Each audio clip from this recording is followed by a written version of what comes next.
Cell. I am in a cell, a small white room. It has no windows, and the door, set flush into the wall, has no handle. I am naked except for a gag in my mouth. It took some time for them to catch up with me, weeks, months, years even.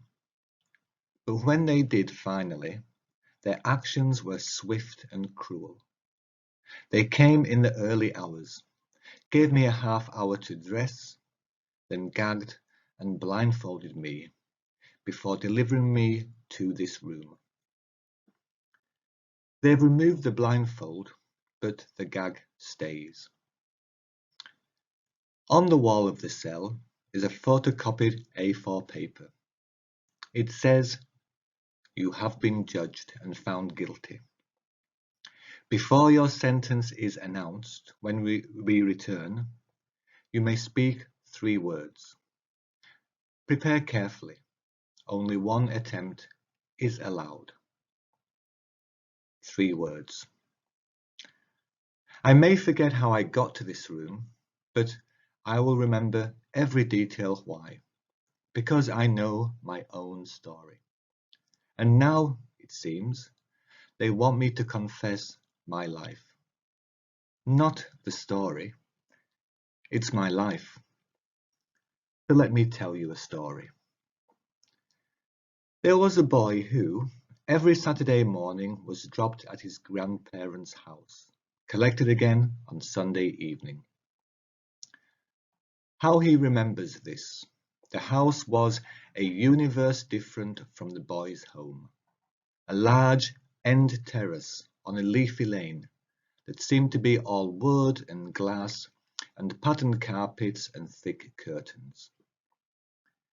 It was creaks too, and soft, low groans. The stairs creaked, and the doors creaked, and the bathroom, bland, pill white with an ugly sink and bath, was creaks and groans of taps and other fittings. Beneath each door in the house was the feeble groan of a draught, and from windows too, these also rattling. But most of all were the creaks and groans of the boy's grandparents, at breakfast, lunch and dinner times, and at each Saturday evening from 9 to 6, seated in a drafty sitting room while a small black and white TV groaned.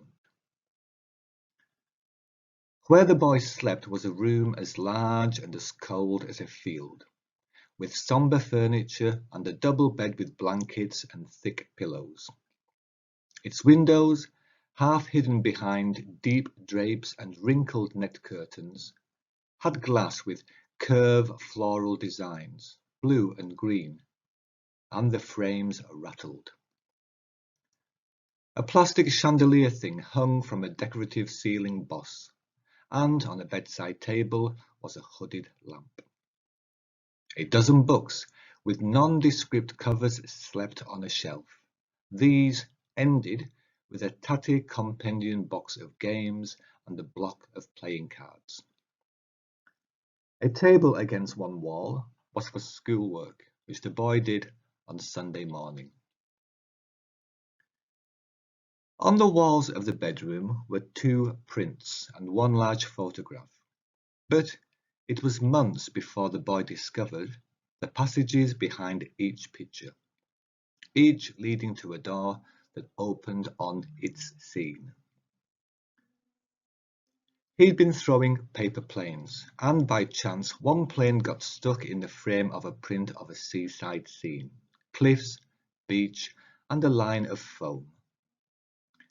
Clambering onto a chair to tug it back, the boy nudged the picture, noticing immediately a black hollow behind it. Then, removing the picture from the wall, a hole was revealed, this receding beyond his arm's reach. From this darkness a small wind blew, an ocean smell of sand and salt, and it came to the boy's ears water sounds and seagulls.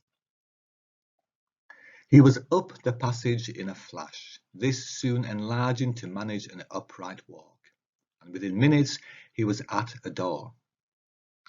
He opened this carefully, and a blast of seaside air hit the boy, his senses gasping at both the largeness of the view and its power.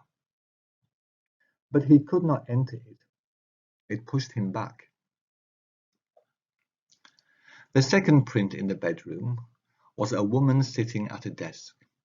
It also concealed a passage. The boy scurried up this to another door, it opening to a room where in front of a mirror the woman sat, brushing her long hair. Her face in the glass was beautiful and sad, but the boy could not enter her room. It pushed him back. The third picture was a photograph of his parents' house, the boy's home, a modern detached house with a big garden with bushes and lawns. The door at the end of the dark passage opened onto this garden, and the boy was able to see inside the house where his parents chatted happily with friends, and where his brother and his sisters, older than him, did nice things with music and games and stuff. But he could not enter it. It pushed him back. Later that week, one night, the boy emptied petrol from his parents' 2 cars, set ablaze in the house, and walked from it, locking its doors behind him. And he grew. It took some time for them to catch up with me, weeks, months, years even. But when they did finally, their actions were swift and cruel. They came in the early hours, gave me a half-hour to dress, then gagged and blindfolded me, before delivering me to this room. Now they are lined in front of me, burned, disfigured. 3 words. Mother and father, dressed fine and nice, but ugly now, with scarred faces, chewed stump ears, and complicated leers in place of mouths. 3 words. Sisters, dolled up, pretty, but no hair, makeup failing to cover hideous wounds. 3 words. Brother, a black head of disfigurement, 1 eye gone. 3 words. And at the end of the line, the boy, not touched by fire, but cold eyes fixed upon mine. 3 words. 3 words. 3 words. I shouted. I screamed. I tore words from my throat, heaved them at the silent row of judges, before my grandparents quietly and carefully replaced the gag. And when I was done, when I had screamed the lifetime of pain into your blank faces, the boy, checking down the line to see he was not observed, turned to me, stuck out his tongue.